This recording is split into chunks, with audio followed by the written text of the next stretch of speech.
किताब और ज़बूर नंबर 62वां 62 साम और वर्स 1 to 8 पहली 8 आयत मीर मुगन्नी के लिए जदूदूर के तौर पर दाऊद का मजबूर। मेरी जान को खुदा ही की आस है, मेरी निजात उसी से है, वही अकेला मेरी चट्टान और मेरी निजात है। वही मेरा ऊंचा बुर्ज है, मुझे ज्यादा जुम्बश ना होगी। तुम कब तक ऐसे शख्स पर हमला करते रहोगे जो झुकी हुई दीवार और हिलती बाढ़ की मालिक है, ताकि सब मिलकर उसे कत्ल करो। वो उसको उसके मर्तबा से गिरा देने ही का मशवरा करते रहते हैं। वो झूठ से खुश होते हैं, वो अपने मुंह से तो बरकत देते हैं पर दिल में लानत करते हैं। सिला ऐ मेरी जान खुदा ही की आस रख, क्योंकि उसी से मुझे उम्मीद है। वही अकेला मेरी चट्टान और मेरी निजात है, वही मेरा ऊंचा बुर्ज है, मुझे जुम्बश ना होगी। मेरी निजात और मेरी शौकत खुदा की तरफ से है, खुदा ही मेरी कुव्वत की चट्टान और मेरी पनाह है। ऐ लोगों, हर वक्त उस पर तवक्कल करो, अपने दिल का हाल उसके सामने खोल दो। खुदा हमारी पनाहगाह है। सिला हालेलुया। और दूसरा वाला यशाया 60वां बाब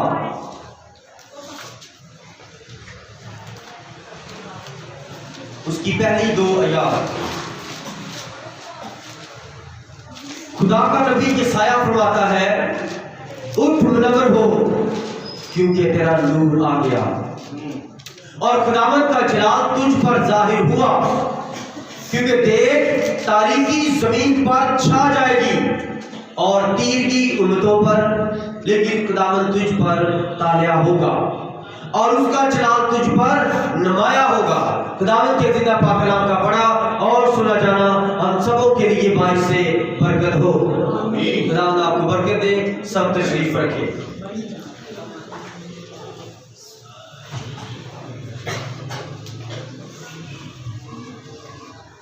यशाया नबी क्या फरमाता है? यशाया नबी 2 बातों की तरफ इशारा करता है कि सोने वाले जाग उठ, तेरी अंधेरे में जिंदगी बसर हुई, उठ अब तेरा नूर आ गया। खुदावंद का जलाल तुझ पर जाहिर हुआ। फिर कहता देख तारीकी जमीन पर छा जाएगी। किस पर? किसी एक कौम कबीले पर नहीं, तारीकी सारी जमीन पर छा जाएगी।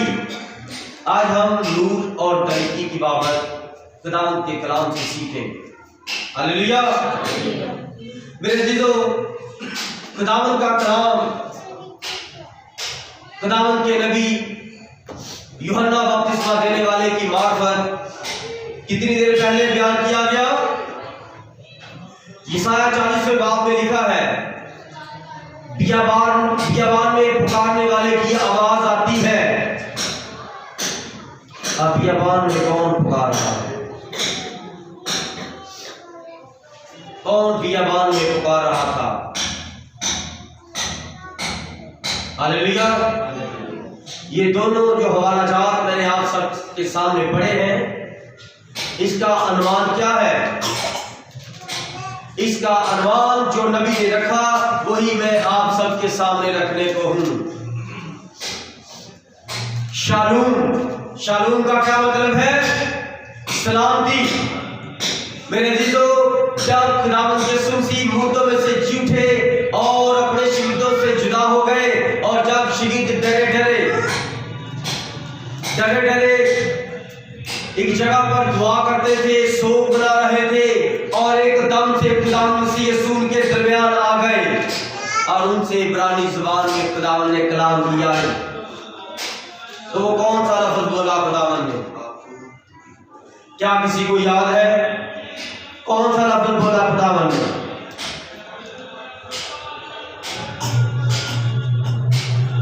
जिस तरह आप बैठे हैं, एकदम से यहाँ पर खुदावंद यीशु मसीह जाहिर हो जाए अपने जिस्मानी और जलाली बदन में, और आप डर जाए और खुदावंद फरमाए डरो मत शालू मालिका। इब्रानी ज़बान का लफ्ज़ है और इसका मतलब है अमन और सलामती, और इसका तर्जुमा हमारे पास पहुंचा है तुम्हारी सलामती हो, डरो मत मैं हूं। हालेलुया। आज हम सलामती पर गहरी बातचीत करेंगे, खुदावंद के मुकाशफों को पाएंगे, उसकी अपनी जिंदगी के पैगाम को अपनी जिंदगी में लेंगे ताकि हमारा यहाँ पर आना बारिश से बरकत हो। खुदा का कलाम क्या फरमाता है, मेरी जान को खुदा ही की आस है। कितने लोग हैं जिनकी जान को सिर्फ खुदावंद ही की आस रहती है। आमीन। सोच समझ के हाथ उठाइएगा। मेरी अकल आपको समझ नहीं सकती, आप ठीक कह रहे हैं गलत कह रहे हैं, लेकिन जो अकल बख्शने वाला खुदावंद है, जो पाक रूह की सूरत में यहाँ पर मौजूद है, आपने मेरे कहने पर बात नहीं करनी, आपने ये जानकर हाँ या ना करना है कि अभी आप अदालत के तख्त के सामने बैठे हुए हैं। हालेलुया। इसलिए जब मैं इस तरह कोई सवाल पूछूं, सोच समझ के जवाब दिया करे, क्योंकि आपकी गाड़ी हो रही है, यहाँ पर नहीं, यहाँ पर भी हो रही है लेकिन आसमान पर भी हो रही है। आपका अपना कलाम उस वक्त आपके खिलाफ पुकारेगा, इसलिए आप खुद अपनी आवाज में फंस जाएंगे। इसलिए आप कोई ऐसी बात मत बोले जो खुदावंद की नजर में खराब कदर हो और खुदावंद की नजर में बड़ी चीज हो।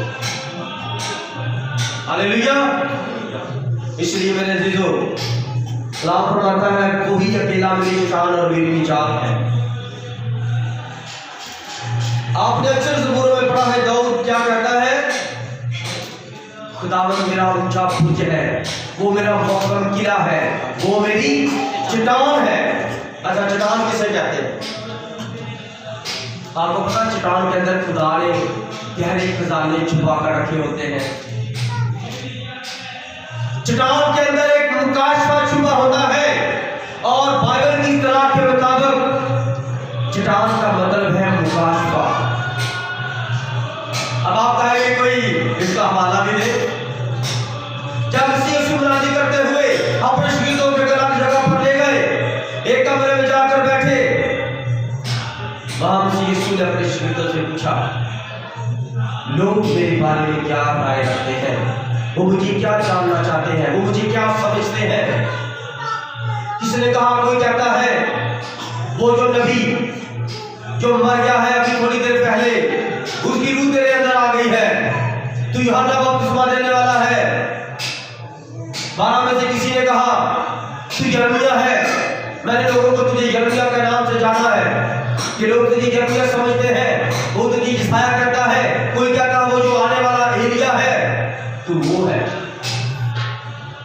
मसीह फरमाया, कुछ तुम मुझे ये बता रहे हो, लोग मेरे बारे में ये ख्याल करते हैं, तुम मेरे बारे में क्या सोचते हो?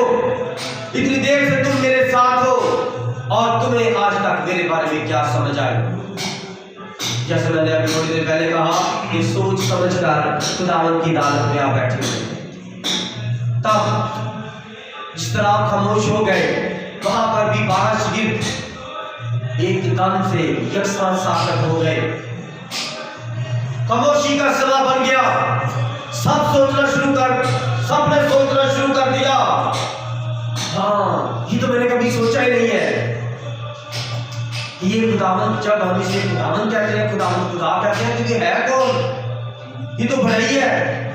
वो अपने दिलों में सोच रहे हैं, और खुदाए पाक रूह ने आसमान और ज़मीन और समंदर के खालिक और मालिक खुदाए पाक रूह ने इसके अंदर ये बात बोली, पतरस के अंदर ये मुकाशफा इस तरह ढेल दिया। पतरस आगे बढ़ा, पतरस ने कहा, खुदावंद तू जिंदा खुदा का बेटा मसीह है जो दुनिया में आने वाला है।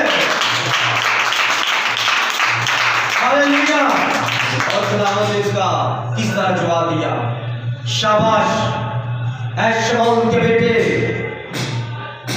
यूना, ऐ यूना के बेटे शमौन, पर यूना तूने जो कुछ भी कहा अपनी सोच और समझ से नहीं कहा, मेरे साथ जो गुजरा वक्त है उसको देखकर नहीं कहा, बल्कि मेरे बाप ने सिर्फ तेरे अंदर की मुकाशवा खोला है और तेरे मुंह से सिर्फ मेरी खुदा ने की बात उगलवाई है। और सुनने वाले जान ले कि तू पतरस है, तेरा नाम शमौन था, तू पतरस है।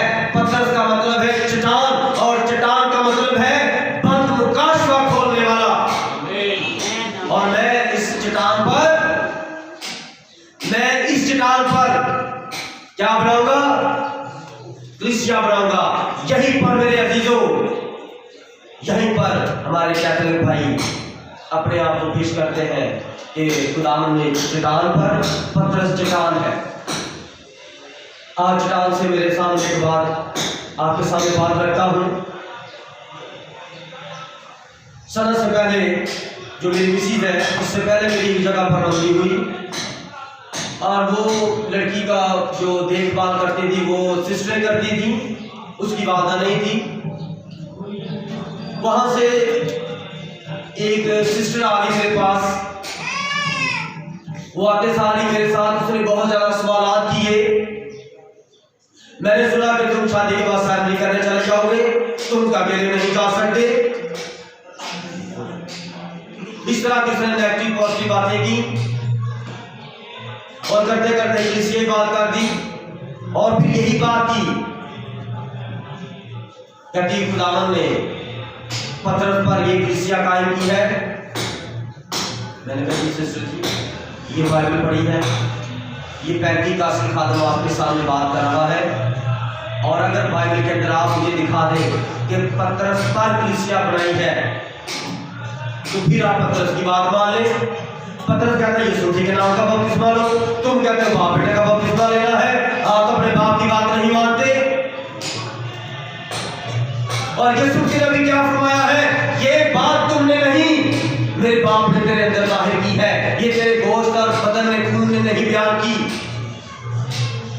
जो मुकाशवा मेरे बाप ने तेरे अंदर खोला है वो चट्टान है। उसी चट्टान को पतरस से पहले दाऊद कहता है, मेरा खुदावन मेरी चट्टान है, मेरा खुदावन मेरा मौकम किला है, मौकम बुर्ज है, मुझे कभी जुम्बश ना होगी, मैं इंसान से क्यों डरूं, मेरा खुदा मेरे साथ है। क्या कोई आप में है जो इतनी जुर्रत करे? और लिखा है हर पल खुदावन पर तवक्कुल करो। जॉब पर जाते हो तो खुदावन पर भरोसा करो कि यहां से मुझे कोई निकाल नहीं सकता। कहीं पर खड़े हो जाते हो तो भरोसे के साथ खड़े हो जाओ। दाऊद भी खड़ा हुआ था, बहुत बड़ी जंग थी, सिर्फ एक बंदे की जरूरत और दिलेरी के साथ उसने खुदावन के नाम को खुदावन के नाम की गैरत रखी। हर पल खुदावन पर भरोसा रखो।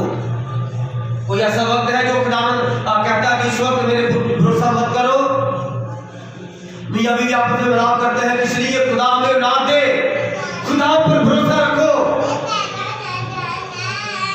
जब तक खुदा पर आपका भरोसा ठीक नहीं होगा, जब तक आप खुदावन को खुदा नहीं अपना निजात दीदा मानोगे, तब तक कलाम फरमाता है आप अंधेरे में हैं। ईसाया कहता उठ, जागने वाले उठ, तेरा नूर आ गया है। और आपका नूर कहाँ है? अगर आपका नूर आपके साथ है तो आप रोशन है, आप खुद नूर बन गए हैं। कलाम फरमाता है तुम दुनिया के नूर हो, तुम दुनिया के नूर हो, तुम नूर के फर्जंद हो, और खुदा जमीन पर इंसान बना, और तुम इंसान हो, तुम खुदा हो। वो नूर है, नूरों का बाप है, और वो नूर तुम हो, वो तुम्हारा बाप है। और तुम भी नूर हो, वो नूर है, तुम भी नूर हो, वो खुदा है, तुम भी खुदा हो। और अपना लेवल चेक कर।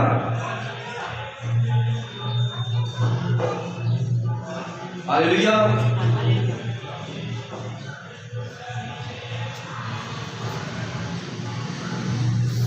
खुदा का कलाम फरमाता है यूहन्ना जी और उसका पहला बाब और उसकी छठी आयत। एक आदमी यूहन्ना आ मौजूद हुआ जो खुदा की तरफ से भेजा गया था, ये गवाही के लिए आया कि नूर की गवाही दे।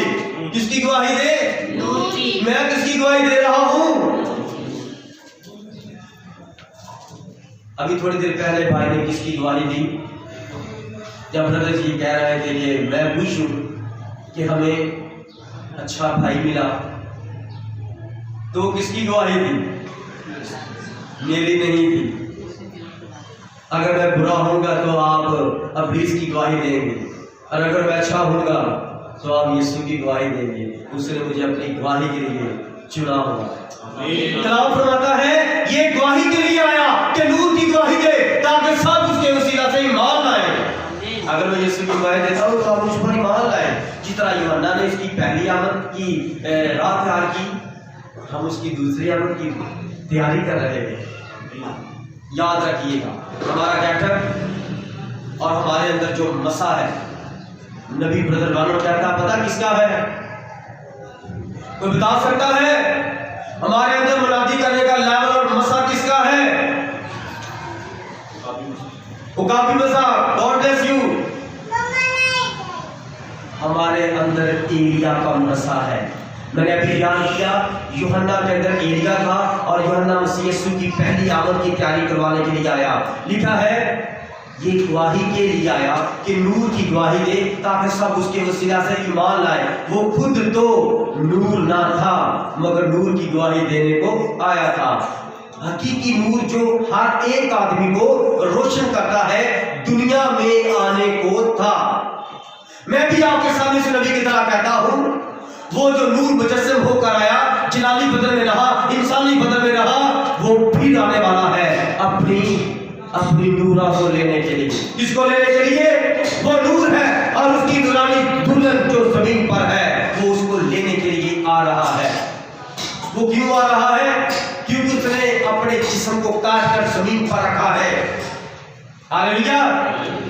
और अगर मैं किसी बहन और भाई की शादी करवा कर उनको कह दूं कि तू अपनी माँ के घर चली जा, और बस उधर जाके क्या मैं शादीशुदा हूँ, और भाई को कह दूं कि चल तू अपने घर चला जा, और जाकर सबको बताएगा मैं शादीशुदा हूँ, क्या ये बात ठीक होगी?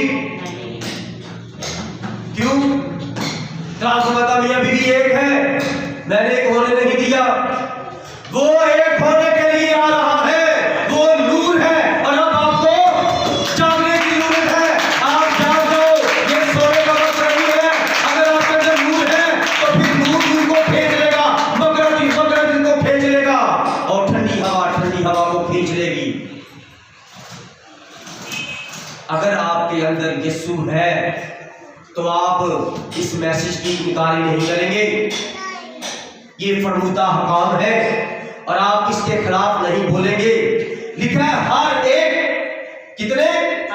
हर एक पर हकीकी नूर चमकने वाला है, और वो दुनिया में आने वाला है, वो अभी पैदा होने वाला है। और मैं आपसे अर्ज कर रहा हूं कि वो अपने उसी जलाली जिस्मानी बदन में आने वाला है। अब वो जिस्म के अंदर वहां पर आपकी और हम सबों की शुफायत कर रहा है। और आपको पता कि जब कोई गुनहगार बहन, कोई बदकार मर्द, कोई लौड़ेबाज और कोई गुनहगार जो इतना गुनहगार हो कि वो खुद भी बात करे तो उसकी आंखों में आंसू आ जाए, आपको पता है कि इसको कौन माफ करवाता है? खुदावंद यीशु। खुदा सिर्फ अपने मुजस्सम कलाम को जिस्म में देखता है, और बेटा जिसके बारे में कहता है बाप इसे माफ कर दे। बाप कहता क्यों? कहता बाप मेरे हाथ में इसका नाम आ गया है, इसको माफ कर दे, क्योंकि तेरे ही कलाम में पहले से ही बनाई आलम से पेशकरी तूने इस बंदे को चुन लिया है। मैं क्या करूं? मैं इसकी शिफायत करता हूं। बेटी नबीला को बाप माफ कर दे, बेटी सनिया को बाप माफ कर दे, और बेटे अशरफ को बाप आज माफ कर दे। तेरे आगे वो रो रहा है। आपको पता कि आप कितना गुनहगार था? नबी कहता वो हरामजादा था। अगर वो हरामजादा ना होता तो इसराइल के अंदर जनाकारी ना करवाता, इसराइल के अंदर खैर कौम की औरत के साथ शादी ना करता, इस बल्कि मजहब को इसराइल के अंदर ना लेकर आता, क्योंकि वो दोगली नस्ल था। अगर आप खुदा की नस्ल है तो फिर आप रोशन सितारे हैं, आप रोशनी वाली बातें करेंगे। और अगर आपके अंदर जरा भी तारीकी है तो आपको नूर के बारे में ठीक पता ही नहीं है कि नूर क्या है। और अगर नूर को जानना चाहते हो तो रात के वक्त दरवाजा बंद करके सब लाइटें बंद कर देना और फिर अपना हाथ हिलाकर अपने आप को देखना। आपको अपना हाथ नजर आता है? अगर ना आया तो समझ लेना कि सारी दुनिया पर इब्लीस ने अंधेरा इसी तरह किया हुआ है। वो नंगे होकर चलते हैं और कहते हैं हमें कोई देख नहीं रहा। क्यों? क्योंकि अंधेरे में है। इब्लीस की जुल्मत के अंधेरे में है, उनको कुछ नजर नहीं आता, लेकिन वो नंगे हैं, दूसरे उनको देखते हैं। जब कोई मर्द किसी और को छेड़ता है वो समझता है मुझे कोई देख नहीं रहा, लेकिन सब दुनिया उसको देख रही होती है। आप उस जगह पर शादी में चले जाए, एक औरत जिसके अंदर इब्लीस की बुरी रूह है, वो इस तरह का गेटअप और नाटक और एक्टिंग करती है, वो समझते मुझे को देख नहीं रहा, क्योंकि उसको अंधेरे में छुपाया हुआ है, वो अंधेरे में है। लेकिन जो रोशन है वो अपनी आंखों से उसको देखकर तौबा तौबा करता है। शर्म आनी चाहिए इस औरत को।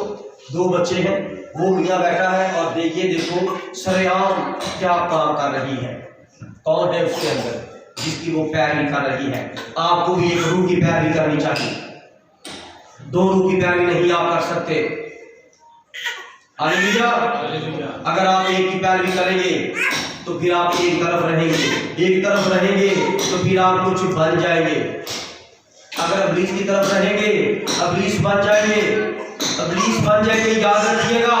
अगर खुदा की तरफ रहेंगे तो आप खुदा बन जाएंगे।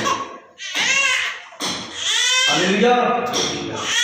इसलिए मेरे अजीजों, आज वक्त है और उस माता जो चीजें पीछे रह गई उनको भूलकर आगे की चीजों की तरफ बढ़ते हुए निशान की तरफ दौड़ा हुआ जाता हूं। आप दौड़ लगाते हैं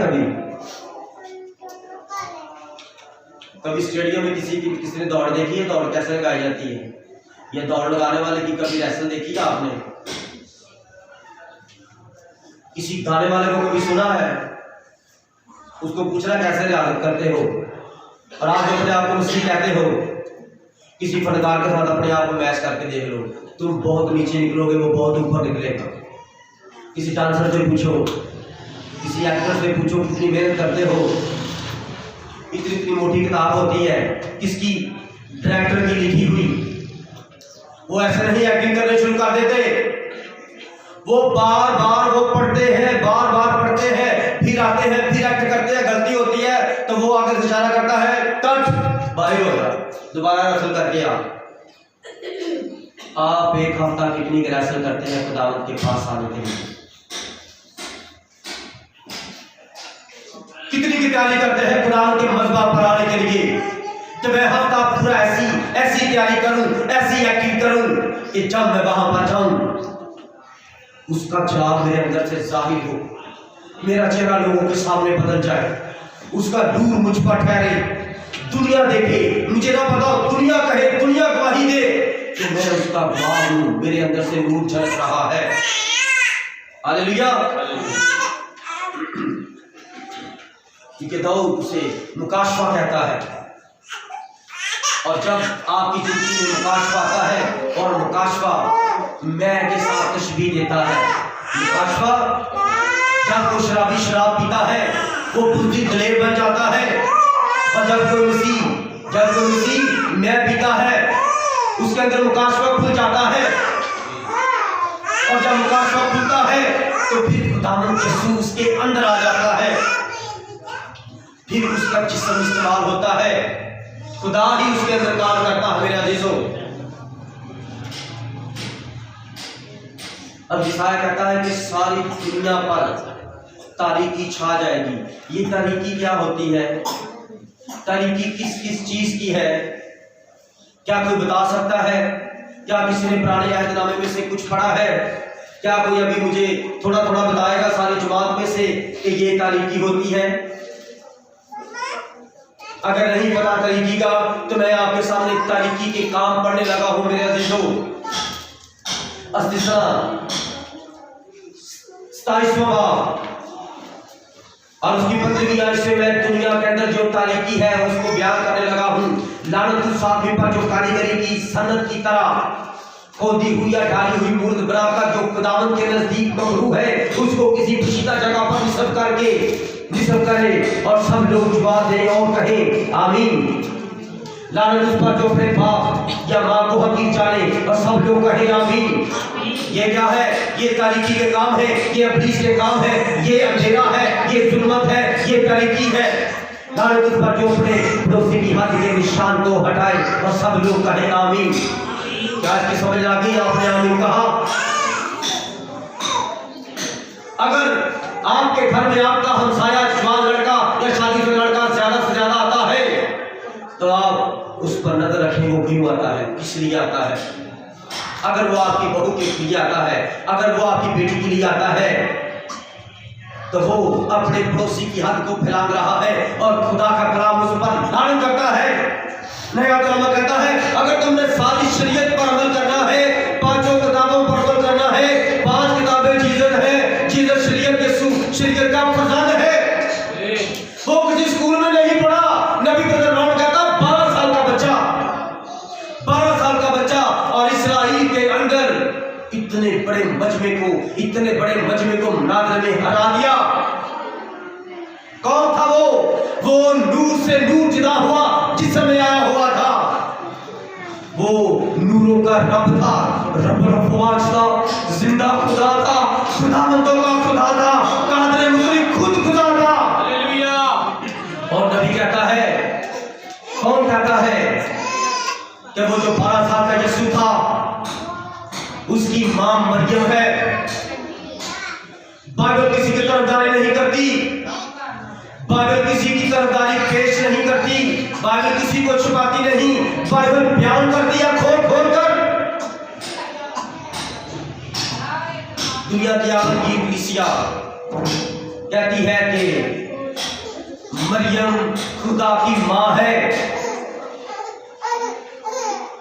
मरियम खुदा की। आज मैं आपके सामने पहले भी शायद बयान कर चुका हूं, लेकिन मैं अभी क्या बयान कर रहा हूं? जुल्मत का अंधेरा जो दुनिया में छाया हुआ है, क्योंकि जब अंधेरा होगा फिर हमें कुछ नजर नहीं आएगा। अब नूर भी है लेकिन वहां पर अंधेरा, इतना नूर वहां भी आया नहीं है। तो जब अंधेरे में नूर आता है तो वो अंधेरा नहीं रहता, वहां रोशनी आ जाती है। इनके अंदर ये अंधेरा है इब्लीस का। किस तरह? मरियम खुदा की मां है। अच्छा, मरियम खुदा की मां हुई, यीशु खुदा का बेटा है, तो फिर मसीह मरियम को क्या कहे? जो रिश्तों को बहने जानती है जरा मेरी तरफ पहुंचो करे। मरियम खुदा की मां है, यीशु खुदा का बेटा है, तो यीशु मरियम को क्या कहेगा? दादी। आमीन। क्या मैंने ठीक कहा? अगर मैंने ठीक कहा, अगर आपको ठीक समझ आ गई है तो यीशु के जलाल के लिए ताली बजा दे। किसको समझ आई है?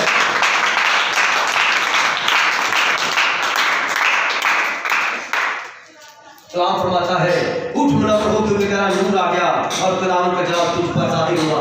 ये खुदावंद का जलाल आप पर ज़ाहिर हुआ, नूर आ गया है, नूर की रोशनी आ गई है, उसकी किरणें आ गई है, क्योंकि तेज तारीकी दुनिया पर छा जाएगी, सारी दुनिया पर छा जाएगी। क्या मेरी बात की समझ आई?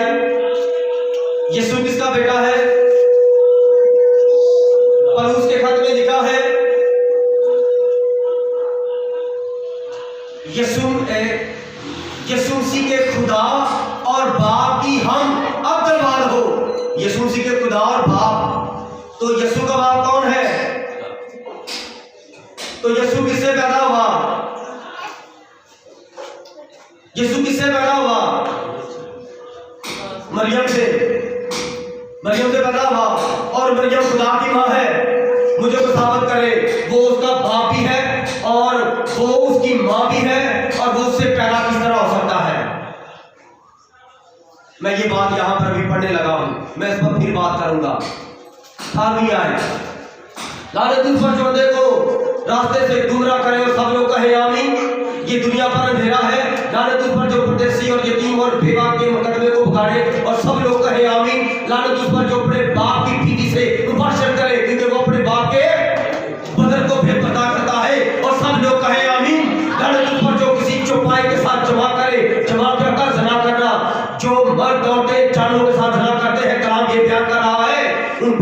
पिता की लानत है, उनके अंदर इब्लीस है, इसलिए वो ये काम करते हैं।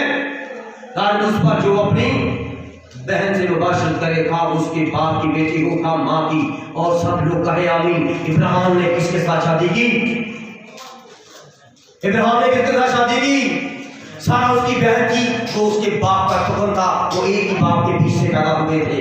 और तब ये शरीयत नहीं लिखी गई थी, वो बड़ी है इस शरीयत से, और जब ये लिखी गई है तो आप कर नहीं सकते, ये दुनिया में तेरा है। और अगर आप कहें कि इब्राहिम ने तलाक किया है तो आप गुनाह करेंगे उसको ये कहते हुए, क्योंकि तब शरीयत नहीं लिखी गई। जब एक चीज नहीं लिखी गई तब आजादी है, और जब आपके सामने शरीयत पढ़ के सुना दी गई है फिर आपकी बर्बादी है अगर आप इसके खिलाफ करते हैं।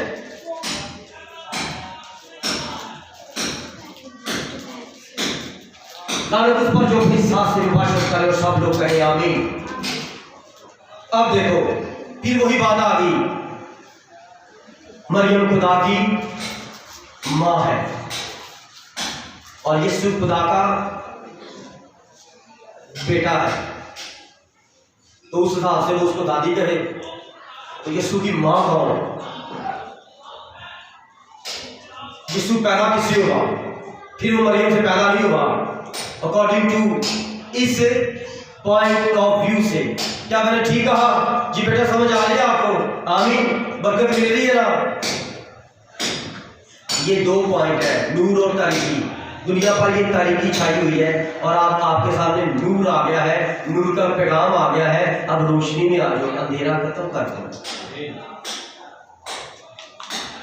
अगर आप दुनिया की तारीख पढ़े, अगर आप दुनिया की तारीख पढ़े तो बाबर के अंदर आपको ये मंजर नजर आएगा। बाबर के अंदर एक शिकारी सूरमा पैदाइश की किताब में गुजरा है, नमरूद शिकारी।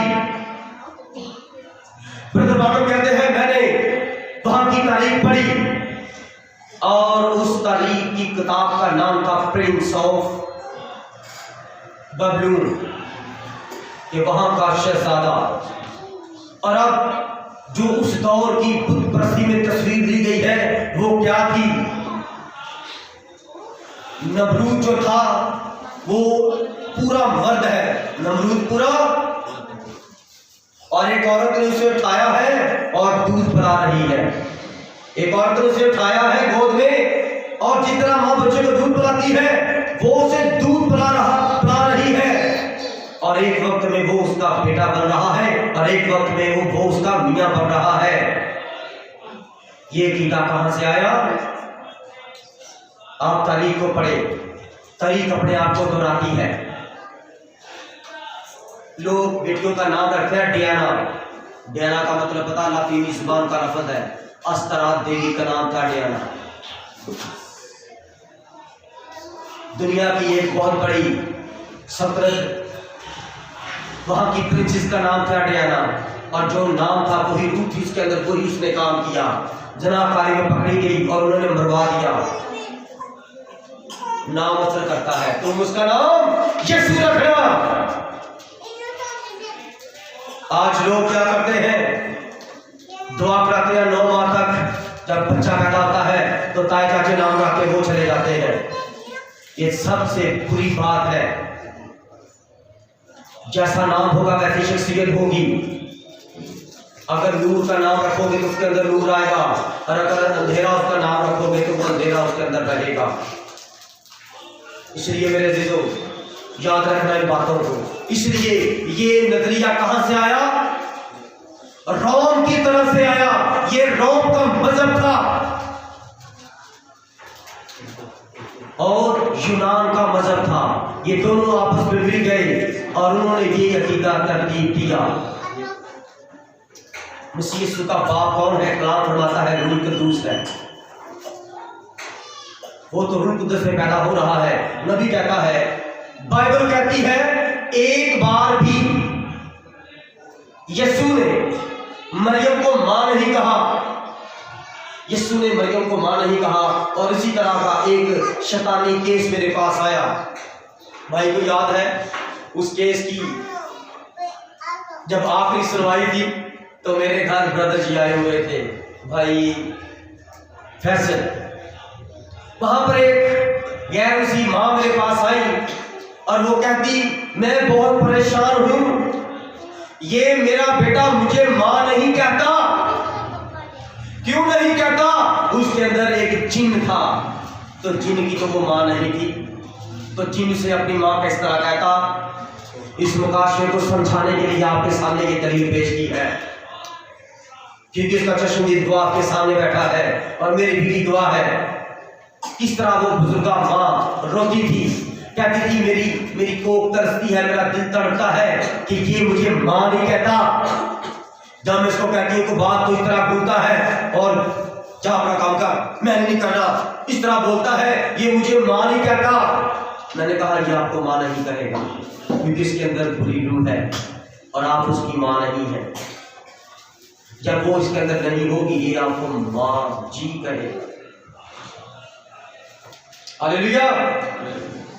वो अंधेरे में था, उस पर नूर चमका। मेरे ब्रदर जी के सामने हमने कुछ नहीं किया, दुआ की और मैंने कांगो बजाया और ब्रदर जी के साथ मिलकर सिर्फ एक ज़बूर गाया, सिर्फ एक ज़बूर गाया। और वो भाई से पूछो किस तरह तड़पना शुरू हो गया, इस तरह तड़पना शुरू हो गया, मुझे आग लग गई, मुझे आग लग गई, इस तरह तड़प रहा था। और उसकी वालदा इस मंजर को देखकर खुशी के आंसू रोना शुरू हो गई। मैंने कहा, लो माँ जी, आपने गुलाम यीशु मसीह पर ईमान रखा, वो कुदरत और पसंद करने वाली आग यहाँ पर मौजूद थी, और मैं आपको झूठ भी नहीं बोलूंगा, क्योंकि इसका खादम हूँ, मुझे कुछ भी नजर नहीं। यीशु ने फरमाया, जा, तेरे ईमान ने तुझे अच्छा किया। आपने इतना यीशु पर ईमान रखा था, रो रही थी, तो यीशु यहाँ पर मौजूद था। हमने सिर्फ बाबरकत माहौल उसके लिए तैयार किया था, पकीजगी का लेवल उसके सामने पेश किया था कि बाप जी तशरीफ फरमाए और इस बेटी पर रहम कीजिए। फिर उसके मुंह से काफी दिनों बाद ये गवाही सुनी, बेटा मैंने अपनी जिंदगी में ये बात सीखी है, बदरूहों को, जिन्नों को, भूतों को सिर्फ मसीह निकाल सकते हैं। और हमारा मसीह खुदा के बेटे मैंने नहीं निकाला, मसीह ने निकाला। उस वक्त मसीह का मसा था, वही आया, उसी ने सब कुछ किया। हमारी कोई काबिलियत और लियाकत नहीं है। इसलिए मेरे अजीजों, जब वो ठीक हो गया तो फिर उसने उसको अपनी माँ कहा, उसने उसको गले लगाया। फिर उसने, जब हमने दूसरा ज़बूर गाया, फिर इसी तरह दोहराया गया, फिर वो तड़पना शुरू हो गया, मुझे आग लग गई, मुझे आग लग गई। और उसके बाद हमने पूछा, उसने कहा, तारिक भाई पता नहीं, बस इतना ही मुझे नजर आया कि जैसे ही आपने ये गाना शुरू किया तो एकदम से मुझे आग लग गई। खुदा अपने जलाल को तब पूरा करता है। मैं यहाँ पर ठहर के इससे हटकर एक बात करना चाहता हूँ। यहाँ पर मौजज़ा नहीं होगा, इस जगह पर कोई काम नहीं खुदावंद यीशु करेंगे। क्यों? जब तक खुदावंद का कलाम फरमाता है, जमीन पर दो लोग एक बात के लिए मुत्तफिक नहीं होंगे। अब यहाँ पर मुत्तफिक जो होना है ना, वो खत्म हो गया है। अभी तो खिदमत शुरू नहीं हुई और अभी यहाँ पर मुत्तफिक वाली बात भाइयों में खत्म हो चुकी है। हर एक ने अपना ज़हनी लेवल ओप कर लिया हुआ है। कोई यहाँ पर आकर दुआ में नहीं ठहरता, सबके पास चाबियां हैं, और कोई सिर्फ एक दूसरे के खिलाफ बोलते हैं, एक दूसरे को बुरा करते हैं। यहाँ पर वो मौजज़ा नहीं करेगा। वहां पर अगर उसने ये ना ही मौजज़ा किया था तो आप मेरे साथ मुत्तफिक थे कि आज खुदा का जलाल जाहिर होगा। और उसने कहा दिया, जब हम किसी बात के लिए मुत्तफिक होंगे तब अपना जलाल जाहिर करेगा। और अगर आप चाहते हैं कि यहाँ पर अपना जलाल खुदा जाहिर करे हर संडे, तो आपको मेरे साथ मुत्तफिक होना पड़ेगा। आपको आपस की सोच के साथ मुत्तफिक होना पड़ेगा। एक दूसरे के साथ जो उल्टी सीधी बातें करते हो वो अपनी साथ के ज़हन में डालता, उसके साथ लड़ना पड़ेगा। फिर यहाँ पर यीशु काम करेगा। एक कहता टाइम से जाना है, कहता लेट जाना है, अभी तो लेट आना ना। जब तक ये बातें अपनी साथ के ज़हन में डालेगा, मेरे दिल यहाँ पर आप आएंगे, बैठेंगे, उठेंगे, कपड़े झाड़ेंगे, ओके सर, ओके बेटा, ओके बहन, चल जाएंगे, ना कुछ लेके आएंगे, ना कुछ दे के जाएंगे, और ना ही बरकत लेंगे। अगर आप कुछ लेना चाहते हैं तो जिस तरह जाके अफसर के सामने अपने आप को पेश करते हो ना कि आज मैं थोड़ा जल्दी जाऊँ, मेरा अफसर जल्दी जाने से खुश हो जाएगा, क्या बात है। यहाँ पर आप लेट आते हो, लेट आने से मेरा खुदा खुश हो जाएगा, और घर में जल्दी टाइम से उठे होते हो, लेकिन यीशु के घर में लेट आते हो। यीशु को आपने कुछ भी नहीं समझा। कलाम फरमाता वो अफसरों का अफसर है, वो दुनिया के अफसरों पर आला अफसर है। जो अफसर काम नहीं करते उसके आगे दुआ करो, वो अफसरों के दिलों को बदल देता है, और आप फिर भी उसके आगे लेट। ये दो तरह का लेट है। मेरी बात को समझे, एक आप आते लेट हो, एक उसके आगे आगे लेट जाते हो, सो जाते हैं जिस्मानी रूहानी तौर पर। इब्लीस आपको सुला देता है, आपके पत्थर को जो हराम मगर के साथ व्यवस्था है उसको खींच लेता, उल्टा कर देता है। आपके ये कौन से ऊंचा ऊंचा कलाम गुजर जाता है, आपको पता नहीं चलता है क्या हुआ। हालेलुया। ये बात वैसे से बाहर थी, माफ कीजिएगा। उच्च मुनव्वर हो, खुदावंद का जलाल तुझ पर जाहिर होगा। आज इस वेद की आपको समझ आ गई। ब्रदर ब्रानम नबी कहता है, वो खुदा की माँ कहते हैं। मेरे भाइयों आप गलती पर हैं, वो खुदा की माँ कैसे हो सकती है। खुदा को तो आपने इंसान बना दिया, लेकिन खुदा कौन है जिसको आज तक किसी इंसान की आंख ने देखा नहीं है। देखा किसी ने? तो मरियम ने कब उसको पैदा किया? पहले बेटा आई या माँ आई? पहले मुर्गी थी या अंडा? मुर्गी ने अंडा दिया, फिर चूजा निकला। पहले आदम था या हवा? पहले खुदा था या आदम? तो फिर आदम के अंदर से तो मरियम पैदा हो रही है। तो आप खुद ही फैसला करके आज भी बता दें, मरियम खुदा की माँ कैसी हो सकती है। आज आप पर ये नूर चमका है, उठो, मुनव्वर हो जाओ, खुशी करो, क्योंकि आपके अंदर जो अंधेरा छाया हुआ था आज वो चला गया है, नूर आ गया है। कलाम फरमाता सिर्फ उस तक यीशु मसीह सिर्फ वहां तक गया है। आज तक किसी इंसान ने खुदा को देखा ही नहीं है।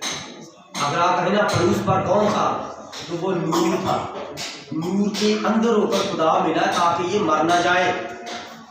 पीछे मूसा पर खुदा आग के अंदर होकर उसको मिला ताकि ये मर ना जाए, और अब वो हमें अपने कलाम के अंदर होकर मिलता है ताकि आग मर ना जाए। वो आपको बचाने के लिए आया है, मारने के लिए नहीं। मारेगा तब जब वो तख्त पर बैठेगा, और फिर वो किसी को नहीं जानेगा। फिर वो ये नहीं देखेगा, हाँ तूने दया की ज्यादा की, हाँ तूने चर्च में ज्यादा झाड़ू दिया, हाँ तू मेरे ज्यादा भागदौड़ करता रहा, मेरी ज्यादा अफवाही दी, मेरे कलाम पर ज्यादा अमल किसने किया। वहां पर अमल आपको बचाएगा, वहां पर आपको कोई इबादत नहीं बचाएगी, कोई मिनिस्ट्री, कोई सैलरी, कोई भी कलीसिया नहीं बचाएगी। वहां पर सिर्फ जो आप कलाम सुनते हैं और अपने दिल में रखते हैं और जानबूझकर उस कलाम के खिलाफ फिर काम करते हैं। मैं ख्याल पेश करना चाहता हूं, जैसे फर्ज करो कोई भाई है और भाई को पता है कि मैंने कलाम में सुना है, और एक बार में सुना, दो बार सुना, बार बार सुनाया, मुझे हवाले बताए गए हैं कि कलाम में लिखा है अपनी दाढ़ी के कोनों को नहीं बिगाड़ना, और मैंने खुद पढ़ लिया है। अगर वो भाई दाढ़ी के कोनों को बिगाड़ेगा तो फिर कौन मुस्लिम है?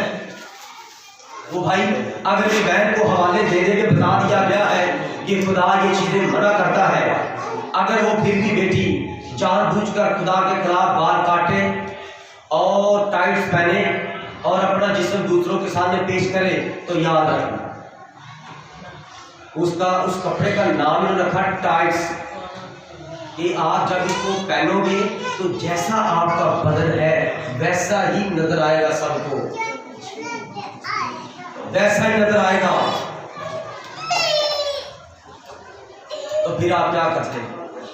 आप खुदा के मुखालिफ है कि नहीं? बड़ी खूबसूरती के साथ लोग खुदा के खिलाफ बातें काम करके खुदा के सामने अपने आप को पेश करते हैं। बाप मैं अपने दिल जान रूह को तेरे आगे पेश करता हूँ, वो कहता नहीं क्या तेरे से अच्छा तो मेरा जंगली जानवर है जिसको मैंने घास खाने के लिए कहा, वो घास ही खाता है। वो फूल तोड़ के नहीं खाता, वो घास ही खाता है। तेरे से अच्छा मछली है जिसको मैंने बनाया, और तेरे से अच्छी मैंने ये क्रोकोडाइल बनाई। कलाम में लिखा है वो खुदावंद के जलाल के लिए खेलते हैं, पानी में खेलते रहते हैं, वो मेरा कलाम पूरा करते हैं। जो चीज मैंने जानवरों के अंदर रखी वो पूरी कर रहे हैं। और तुम्हें तो मैंने सब कुछ करके बता दिया, सुना दिया, दिखा दिया। तुम्हारे लिए तो मैं खुद इंसान बनकर आ गया और तुमने मुझे ही ना चीज। फिर भी मौका है, उठ मुनव्वर हो, क्योंकि तेरा नूर आ गया। हालेलुया। मेरे अजीजों, आज हर तरफ बड़ा अंधेरा है, और अंधेरा आपके सामने मैंने पड़ा है। ये अंधेरा हर तरफ है। बाप अपनी ही सुलभ से पैदा की हुई अपनी बेटी के साथ ना कार्य करते हैं। कौन है? अंधेरे में है। अंधेरे में कुछ नजर नहीं आता कि ये मेरा ही बदन है, ये मेरी ही बेटी है। अब कहाँ सिक्योरिटी रहेगी बेटियों की? कहाँ उनको पढ़ने के लिए भेजें? अगवा करने से तो आप बड़ा डरते हैं। तो इधर तो जिस घर में बेटी रह रही है वो बाप उसके साथ ना कार्य कर रहा है, तो कहाँ जाएगी बेटी अपनी से छुपाने के लिए? क्या है? ये सारी दुनिया पर अंधेरा छाया हुआ है। और यसूस की जब आजमाइश की थी इब्लीस ने, तो क्या फरमाया था वहां पर उसने? तो यसूस को इस तरह पेश कर रहा है दुनिया, कहता ये देखो सारी दुनिया की शान शौकत मेरे पास, सारी जमीन की बादशाही मेरी है। वो जो चाहता है वो कर रहा है। और आप क्या चाहते हैं कि आप खुदा के लिए करें? आप कुछ नहीं चाहते कि आप खुदा के लिए करें? Hallelujah, hallelujah. अब मेरे अजीजों, खुदा के कलाम के मुताबिक उठने का, जागने का वक्त है। क्या करने का? जागने का वक्त है। और जब आप जागोगे तभी खुदा का जलाल आपके अंदर से जाहिर होगा। 1933 में नबी ब्रदर राना ने नबूवत की थी, और जो खुदावंद ने दिखाया उसने लिख लिया, और उसने नबूवत की कि पौप यरूशलेम में जाएगा, मुझे खुदावंद ने बता दिया है। पौप अमेरिका में भी आएगा, मुझे खुदावंद ने बता दिया है। और अब जो मौजूदा पौप है ये जब मरेगा और इसके बाद जो दूसरा पौप बैठेगा वो अमेरिका की रियासत ही का होगा। आप इसको स्टडी कर सकते हैं नेट से। जो भी मौजूदा पौप बैठा है वो 4 हिस्से अमेरिका के, तो वो रियासत अमेरिका ही की है। हालेलुया। ये क्या है? खुदावंद यूं फरमाता है। और अब हैवान का निशान आपको पता क्या है? कैथोलिक, प्रोटेस्टेंट, एक और है, 2 कॉन्स्टिट्यूशन है। क्या जानते हैं आप? पेंटिकॉस्टल, नाम के पेंटिकॉस्टल, ये इत्तेहाद हो रहा है। ये इस तरह हो जाएंगे, आप अपनी आंखों से देखेंगे। नेट पर सर्च कर ले, आपको ये चीजें ना नजर आई तो फिर कहना ये झूठा नाम है। और अगर सब कुछ ठीक हुआ तो उसने अपने पास से कोई बात नहीं की। अब आपको जागने का वक्त है, क्योंकि आप सोए थे, नींद में बुड़बुड़ाते रहे, बड़ी बातें की, बड़ा उल्टा सीधा कह लिया। अब होश करो, होश के नाखून लो। कलाम फरमाता है आप मसीह के पास क्यों नहीं आते? और यीशु मसीह के इंजील की रोशनी और मुर्दों में से जुटने कुदरत से भरपूर क्यों नहीं होते जाते? क्योंकि आप अंधेरे में हैं। आप अंधेरे में हैं और खुदावंद का नूर आप पर चमक चुका है। खुदावंद का नूर आप पर, आपको पता जब खुदा जमीन पर इंसान बनकर आया था तो वो आसमान के भेदों को खोल रहा था और कोई यकीन नहीं करता था। और मसीह यीशु ने ये बात फरमा भी दी निकोदेमस के साथ, निकोदेमस जब मैं जमीन की बातों को तेरे सामने खोलता हूँ और तू इनको कबूल नहीं करता तो मैं आसमान के भेदों को तेरे सामने खोलूंगा, तो तू क्यों कर मुझे कबूल करेगा? अभी तो आपके सामने छोटी छोटी बातें बयान करता हूँ, आप यहाँ पर ढंग हो जाते हो। तो जब काशवे की स्टडी आपके सामने आएगी तो आप तो मुझे पागल कहोगे, आप तो मुझे बहुत बुरा कहोगे। इसलिए मैं आपके आगे मिन्नत करता हूं, जागो, उठो, दुआ करो, कलाम पढ़ो। कितने लोग हैं जो बाइबल की स्टडी शुरू कर चुके हैं?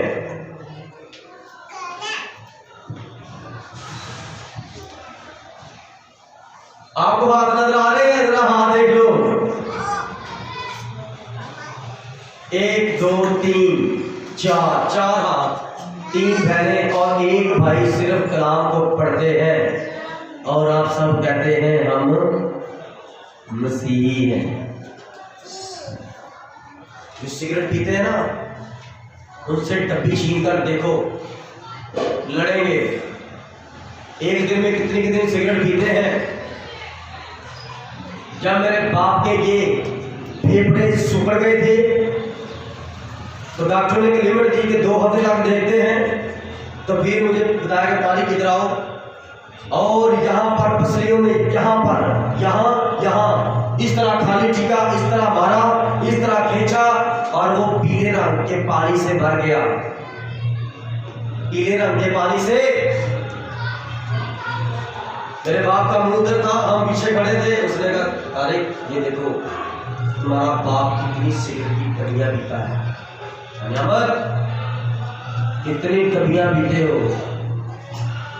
कितनी सिगरेट पीते हो? सर बस 1 2 पी रहा है। कहता है 1 2 नहीं, ये देख तेरा अंदर बता रहा है कि डबियों की डबियां जा रही हैं, तेरे फेफड़े सुखड़ गए हैं। हमारी तरफ से तुम्हें जवाब है, ले जाओ तारी बेटा, जाओ ले जाओ, ये जहां जाता है इसको ले जाओ, ये जो चाहता है इसको खाने को दो, क्योंकि ये इस तरह हो गए हैं अब ये सांस नहीं ले सकता, क्योंकि फेफड़े ही आपके बदन में इतना सांस पैदा करते हैं और आपके सारे जिस्म वो हवा खारिज करते हैं और आपके निजाम को चलाते हैं और खून आपके अंदर गर्दिश करता है। वो सुखड़ गए हैं, कोई हवा नहीं आपके अंदर पंप करने वाली रह गई। मछली को पकड़ो, मछली को इस तरह साइड में खोल के देखो तो वो इस तरह करती है और उसके अंदर से बुलबुले निकलते हैं, उसके अंदर ऑक्सीजन खुदा पैदा करता है, कैसी मशीन बनाई है और वो बुलबुले जाहिर करते हैं कि इसके अंदर ऑक्सीजन है। पानी के अंदर भी ये कैसे जिंदा है, उसने उसको जिंदा रखा है।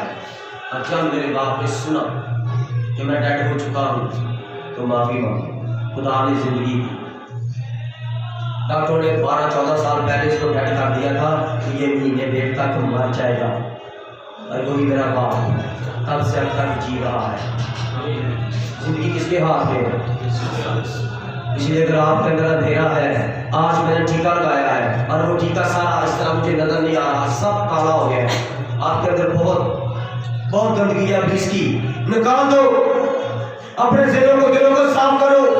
अपने माँ बाप के खिलाफ हो तो खिलाफत खत्म कर दो, और अगर आप किसी के खिलाफ हो तो खिलाफत खत्म कर दो, उसके लिए दुआ करना शुरू करो। अगर तुम अपने दुश्मनों के लिए दुआ नहीं करते तो खबरदार, उसी के नाम को तुम बदनाम करते हो। अगर तुम अपने दुश्मन से खुश नहीं हो, सिर्फ उसको देखकर उस पर बरसते हो, तो तुम्हारे अंदर अंधेरा है, इब्लीस की बुरी तस्वीर है, वो जिस तरह चलाती रहती है दूसरों पर।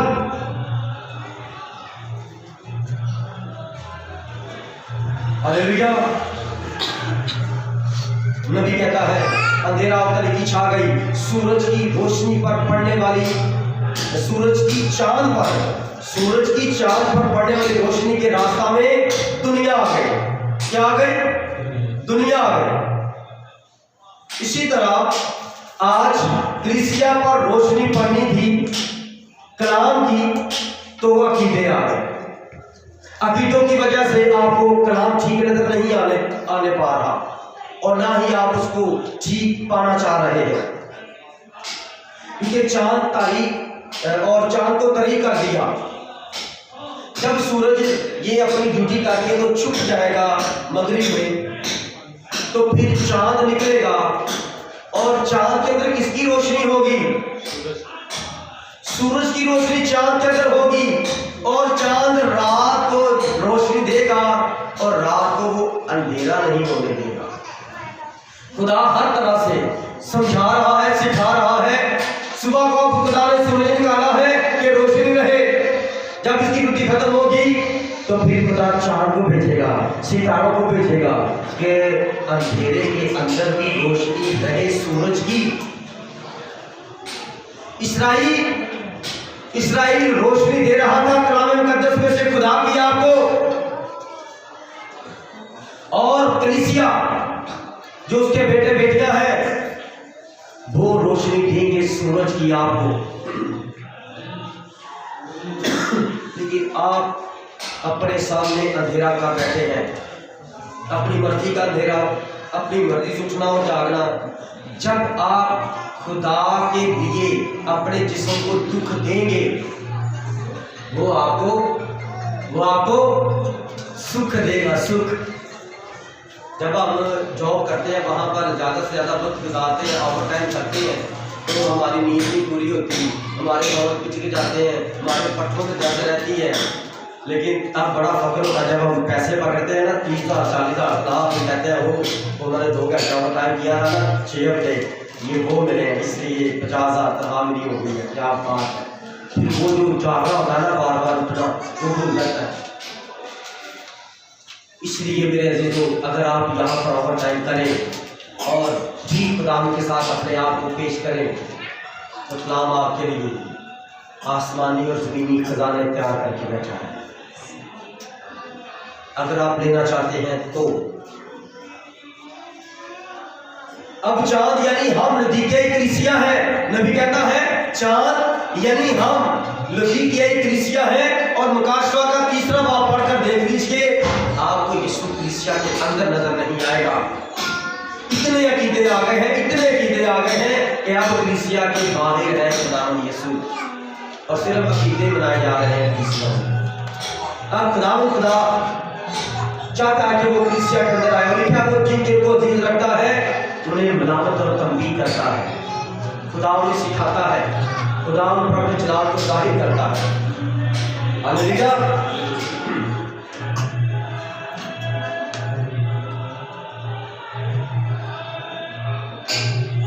जब खुदावंद यीशु मसीह जमीन पर थे, वो नबी थे खुदावंद यीशु मसीह। दुनिया सिर्फ उसे नबी कहती है और कलाम उसे खुदा कहता है। शिद कहते हैं हाँ तू खुदावंद खुदा है, हाँ तू इस्राएल का बादशाह है। दाऊद ने क्या बादशाही की, सुलेमान ने क्या बादशाही की? बादशाह तो तू है जो मेरे बारे में भी जानता है। इससे पहले कि फिलिप्पस मेरे पास पहुंचा, नतनएल मैं तुझे पहले ही जानता हूँ कि तू अंजीर के दरख्त के नीचे बैठकर खुदाइश की किताब में से ये हवाला पढ़ रहा। ये होते बादशाह। पहले वक्तों में बादशाह का दरबार 24 घंटे लगा रहता था। अगर आपको कोई परेशानी है, मेरी राया को वो उसी वक्त मेरे दरबार में आकर ये घंटी बजाए, मैं उसी वक्त तुम्हारी आवाज़ सुनूंगा, मैं तुम्हारा रोना चलाना उसी वक्त सुनूंगा। ये तो जमीन के बादशाह ऐसे कहते हैं कि मैं 24 घंटे आपके लिए तैयार हूँ, और वो 24/7 है वो उसके लिए तैयार है। ये बादशाहों का बादशाह है। आप कहीं पर भी हो, किसी भी हालत में हो, किसी जगह पर भी हो, बस आपने दुआ की ईमान के साथ, और उसी वक्त उसका जवाब आपको हालेलुया। नबी कहता है खुदावंद को हमेशा अपने सामने रखो। आप किसी के साथ झूठ बोलने लगे हैं तो आपने कभी देखा है कि वो खुदावंद तो मेरे सामने है, मैं झूठ बोलने लगा? कभी आपने ऐसे किया? कभी आप लड़ाई करने लगो तो आपको याद आ जाए ओ कलाम में तो लिखा है कि मैं हर वक्त तुम्हारे साथ हूँ, मैं पाक हूँ सारी दुनिया में एक ही वक्त में मौजूद रहेगा। खुदावंद तो मुझे देख रहा है तो मैं लड़ाई करने लगा। क्या कभी आप इस बात को जानते हो? क्या इन बातों को देखते हो आप? जब आप इन बातों को जानोगे, देखोगे, तो याद रखना ये आपकी सलामती है, फिर आपकी सलामती है। अगर आप सलामती के फरजंद हैं तो दूसरों की सलामती चाहेंगे, और अगर आप हलाकत के फरजंद हैं तो दूसरों के लिए हलाकत पैदा करेंगे, दूसरों पर हलाकत पैदा करेंगे। अच्छा, यहूदा अस्करियोती, उस पर नूर चमका, उस पर भी नूर चमका, उसे भी बहुत साथ किए, लेकिन वो हलाकत का फरजंद था, उसके अंदर अंधेरा था, उस अंधेरे में रहने के लिए पैदा हुआ था। अब किताब मुकद्दस में उसका नाम लिखा हुआ है, तो उसका नाम किताब मुकद्दस में लिखा है, तो वो कहाँ जाएगा? यहूदा अस्करियोती जिसने यीशु मसीह को पकड़वाया, तो क्या वो बच गया? क्या उसकी बख्शिश हो गई? वो पैदा ही हलाकत के लिए हुआ है। जब मेरी नई शादी हुई थी, यहाँ पर बैनर लगे थे, किसी पादरी ने कोई प्रवचन रखी, सेमिनार रखा और उसने खास टॉपिक रखी, यहूदा को निजात मिल चुकी है, आए जाने और इस मैसेज के वसीला से निजात पाए, बरकत पाए कि यहूदा इस्करियोती को भी खुदा ने निजात दे दी है। आप भी याद रखिएगा, अगर कोई खादम आपको मिले तो हम उसे सीखना चाहते हैं कि वो हमें बताए कि यहूदा इस्करियोती को किसने निजात दी। जबकि कलाम से कहता है ये हलाकत का फर्जंद। यूहन्ना 17 बाब में मसीह यीशु की मुबारक दुआ के अंदर खुदावंद ने दुआ की, ऐ खुदावंद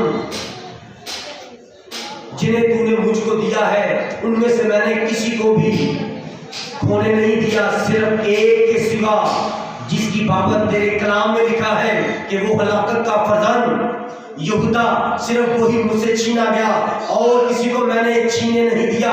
और जिस तरह तूने मुझे अपना नाम बख्शा उसी नाम से मैंने इसकी हिफाजत की। अब मैं दुनिया में नहीं हूँ, नहीं रहूंगा, मैं तेरे पास आने को हूँ और तेरा यीशु नाम इनको इसी तरह संभाल ले। याद रखिए, यह है नूर का चमकना, यह है तारीकी में रहना। हालेलुया। एक बार यीशु मसीह मुनादी कर रहे थे किसी घर में, तो वहां पर मुकस्सा मरियम खड़ी हुई, बाहर से मैसेज भेजा, आप भी अंदर आ जाइए मीटिंग में।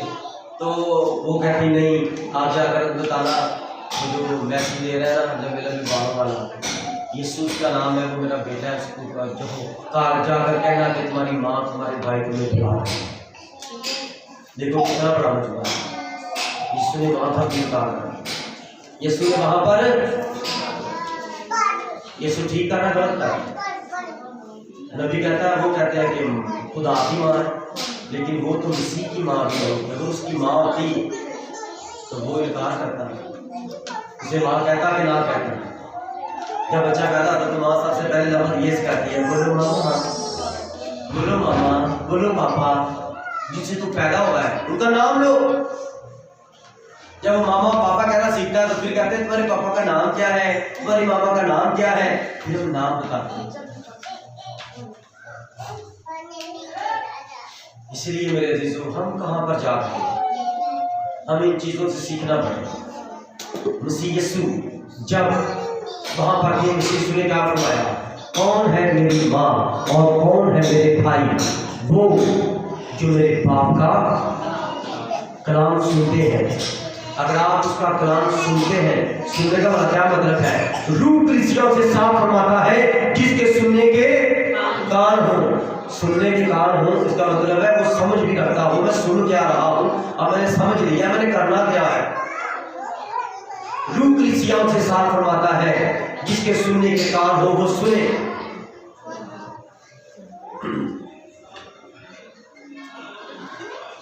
जब मसीह यीशु हैकल के अंदर रह गए तो नबी कहता है वहां पर मरियम ने कोई झूठ नहीं बोला, कि झूठ बोला, कि मैं आपसे पूछूंगा मरियम ने वहां पर झूठ बोला या नहीं बोला, क्योंकि सब कहते हैं कि खुदा की माँ है मरियम।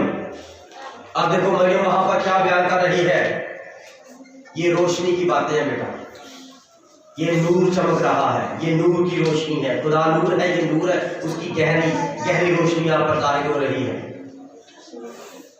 जब वो 3 दिन अपने बेटे को भूल गए, 3 दिन तक सफर करते करते वापस आए, तीसरा दिन था जब यीशु जी को आलमों के दरमियान बैठे हुए और बहस करते हुए देखा, उसको बुलाया, कहा मैं और तेरा बाप, मैं और तेरा।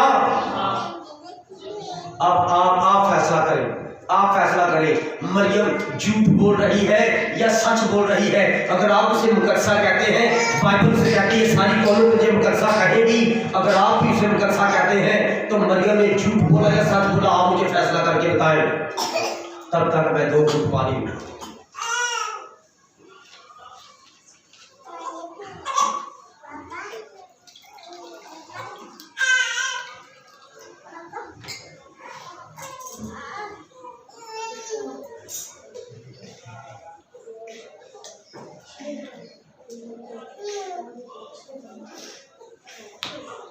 जी मेरे अजीजों, इससे पहले कि हम आगे बढ़े, क्या आपको बरकत मिल रही है? मैसेज का नाम क्या है? तुम्हारी सलामती की बातें हैं। इन बातों में तुम्हारी हयात है, सलामती है। हालेलुया। क्या मरियम ने वहां पर झूठ बोला या सच बोला? मैं और तेरा बाप कुड़ते हुए रोते हुए ढूंढ रहे थे, काफरों को रोक रोक के पूछते रहे, और किसी ने बताया कि वहां बच्चे खेल रहे, वहां लगे थे, किसी ने कहा वहां बच्चे बैठे, वहां ढूंढते रहे। मैं, तेरी माँ और तेरा बाप तुझे ढूंढ रहे थे। मरियम यूसुफ को उसकी माँ कहती है, दुनिया खुदा को मरियम की माँ कहती है। अब मुझे बताओ, आप फैसला करो, उसका बाप कौन है? यूसुफ है या खुदा है? उसने वहीं पर नकार फिर कर दिया। उसने कहा, क्या तुम्हें नहीं मालूम, मुझे अपने बाप के घर में होना जरूर है। और नबी कहता है ये तर्जुमा गलत हुआ है। नबी कहता है ये तर्जुमा गलत हुआ है। इस तर्जुमे को ठीक पाने के लिए आप good news Bible, English Bible वो लेकर आए और वहां से आपको ठीक तर्जुमा मिलेगा। पुरानी लूथरन बाइबल लेकर आए, उसमें आपको ठीक तर्जुमा मिलेगा। नबी कहता है इसका तर्जुमा वहां पर जो हुआ वो ये है, मुझे अपने बाप का कारोबार करना है, मुझे अपने बाप का काम करना है। उसके बाप का काम क्या था? ये जो बड़े बड़े आलम दीन पर बड़े बैठे हैं, इनके साथ मुझे मुनाज़ा करना है, इनको बताना है कि मैं नूर तुम्हारे पास आ गया हूँ, और उठो और जागो और मुझे पहचानने की कोशिश करो। मैं वही हूँ जो शुरू से तुमको किताबे मुकद्दस में बताता आया हूँ। मैं इंसान बनूंगा, तुम्हारे भाइयों में से किसी इंसान के अंदर जाहिर होगा। ये समझ नहीं रहे। हालेलुया। देखा, कोई भी बाइबल का किरदार झूठ तो नहीं ना बोलता। खुदा का काम क्या फरमाता है? मरियम को सब कौमें मुबारक कहेंगी, हम इसे मुबारक कहते हैं। मुबारक का मतलब है पाक और पवित्र और खुदा की आला मखलूक, तो सबसे आला हो। क्यों उसको आला कहा? क्योंकि उसने सच बोला। वो कहती, मैं और तेरा बाप शरई तौर पर जमीन पर तुझे पालने संभालने वाले तेरे माँ बाप हैं। आपको पता नहीं, कहावत है, पैदा करने वाले से ज्यादा क्योंकि पालना तो दुख होता है। दुख होता क्या है? माँ बच्चे के नतीली जगह जो वॉशरूम कर देता है, माँ वहाँ लेट जाती है और नींद माँ को भी नहीं आती, और बच्चे को दूसरी जगह भटका देती है। तो पालना तो ये होता है, ये जिंदगी होती है। वो अपनी जिंदगी अपने बच्चे को देती है। तो जितने तो पैदा कर दिया, आपने देखा कि मीटों में क्या करते हैं? आया रख देते हैं, आया अंदर और खुद बाहर, आया और मैं गया। तो बाल कहते हैं ये तो मेरी बेटी है, ये मेरा बेटा है। तो जो बच्चे अच्छे होते हैं, उनको पता होता है, वो जो बच्चे पढ़ लिख जाते हैं, माँ की ममता को पढ़ लेते हैं, वो कहते हैं मेरी मामा ये है जिसने मुझे पाला है। हालेलुया। इसलिए मेरे अजीजों, कलाम को कलाम खुदा समझा करें। आज सलामती का पैगाम था आपके पास। मरियम ने सच बोला कि मैं खुदा की माँ नहीं हूँ। नबी कहता है मरियम कहती है मैं तेरी भी माँ नहीं हूँ। उसने वहीं पर नकार फिर कर दिया। शरीर कहती है 2 या कम से कम, जिसने कितनी बार को माँ ना होने का नकार किया। जब नादी कर रहा था वहां पर, जहाँ पर 2 शरीर पर 3 बार तो उसने कह दिया कि तो मेरी माँ नहीं है। तो दुनिया में कौन कहता है कि यीशु की माँ मरियम है? आप सबकी सलामती हो इस निजात के पैगाम के वसीला से। वो कहती, अब आजकल के जो लोग हैं, नबी कहता है इस मुकाशरे को बोलता है कि मरियम और यूसुफ की तरह अपनी जिंदगी को पेश करते हैं कि यीशु हमारे साथ है। अब वो यीशु के साथ गए, अब वो यीशु जी के साथ गए, और जब वापस आए तो यीशु जी उनके साथ नहीं है। वो समझ रहे हैं यीशु हमारे साथ है। आज आपके साथ भी ऐसा ही होगा। आप जब यहाँ से निकलोगे, आप समझोगे यीशु हमारे साथ है, लेकिन यीशु अपने बाप के घर में, बाप के घर में है। कहां पर है? बाप के घर में। वो आपके साथ नहीं है। क्यों नहीं साथ? आप यीशु को साथ लेकर जाओगे तो वो जाएगा। जब हमें किसी को साथ लेकर जाना होता है ना, तो उसके लिए हम लेट हो जाते हैं। जब हम किसी हालेलुया, ये बड़ी प्यारी बात है।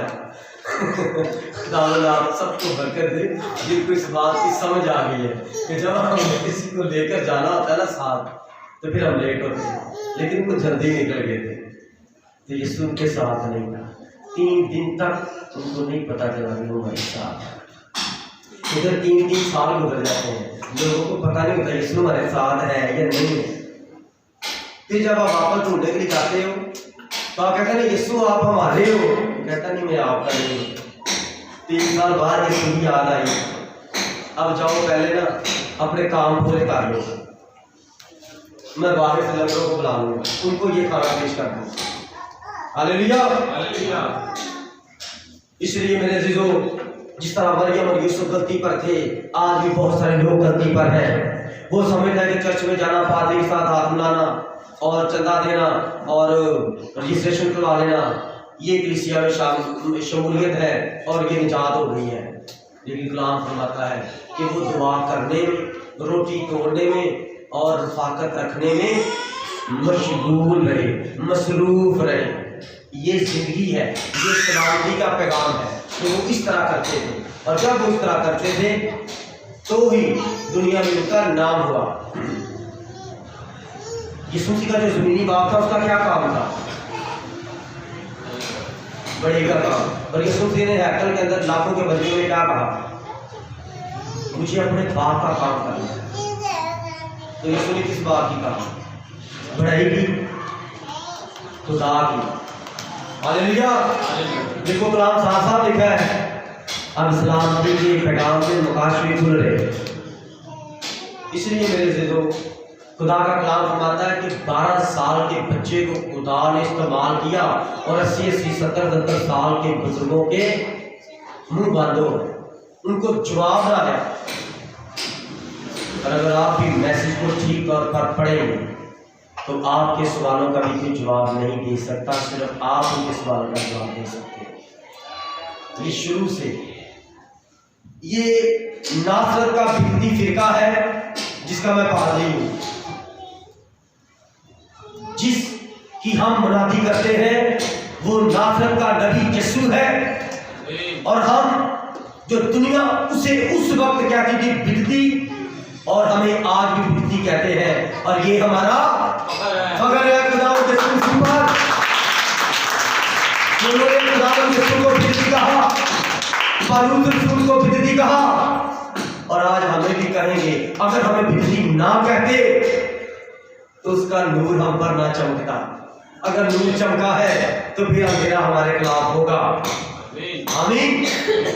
क्योंकि अगर मैं आपके साथ हाथ मिलाऊं और उनके साथ भी हाथ मिलाऊं, कहना चलो कोई बात नहीं, दुआएं करनी है ना, मैं कभी आपके चर्च चला जाता हूँ, कभी उनके चर्च चला जाता हूँ। ये आप अपनी मर्जी करते हैं, ये खुदावंद की मर्जी नहीं। खुदा का कलाम फरमाता, जो मेरे कलाम को ठीक पेश नहीं करते उनको हाथ मत फैलाओ, उनके साथ अपने घर में मत आने दो उनको। हालेलुया। ये खुदा के काम है। देखो वो सामरी औरत थी, कितनी गंदगी थी उस औरत के अंदर, सामरी औरत के अंदर। वो अंधेरे में थी। उसने कहा मैं जानती हूँ कि मसीह आने वाला है, जब वो आएगा तो ये सारी बातें हमें बताएगा। तो यीशु ने क्या कहा? मैं जो तुमसे बातें कर रहा हूँ वही हूँ। अंधेरे में नूर चमका है, अंधेरे में नूर चमका है मेरे अजीजों। अगर आज आपकी जिंदगी में मेरे अजीजों नूर चमका है तो फिर आप ब्लेसफुल है।